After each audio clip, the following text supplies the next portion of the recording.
international trade facility. At ating kinagisnan. Ako po'y maswerte sa dalawang panig na ito. Meron po akong mga magulang. Bilang standard bearer last election. Papasalamat na nakarating po rito ngayon. Ibig ko lang po ipaabot sa inyo na At ako po ay natutuwa at nakasabay ko ang mga taong dito ngayon na may passion.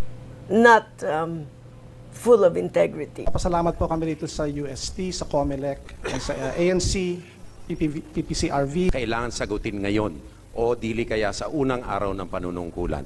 Tulad ng patuloy na pagtulong sa Bakit si Brother Eddie ay naisipang tanggapin na naman ang hamon na tumakbong Pangulo?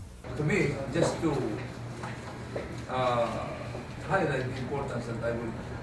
Tama, ipagagawa po ninyo. Ang kahibangan ay yung isang bagay na paulit-ulit mong ginagawa at umaasa ka ng pagbabago. At ang nakikita nila na mga bakal dyan, puro bakal yung footbridges. Naging kabinete ni ERAP, tapos bumalik na naman kay GMA.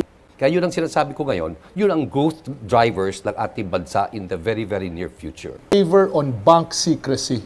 Yan ang isa sa pinakaunang hakbang na isasagawa ko. Command to the sitting president is to make sure that we stop the conversion. Kasi yung Pangulo na yan ay matatanggal. Kasi kami mo! Ano?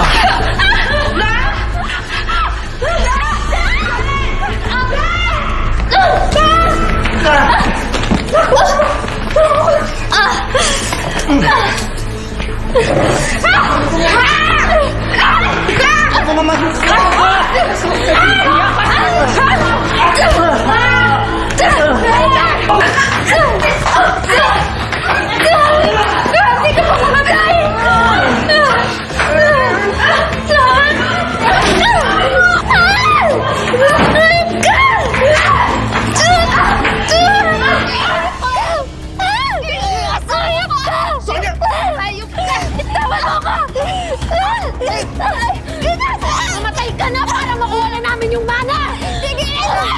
Teka! Tama na! Sa buhay ko to!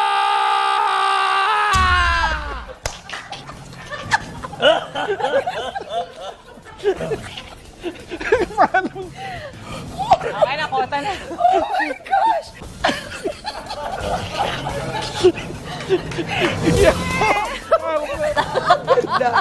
And romantic pa. Oh, yun na.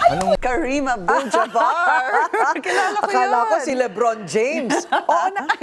Kaya sana nagkamali pa. Ano ba yan? Okay, pag-usapan natin, ha? Gusto ko si J-Lo. Galing.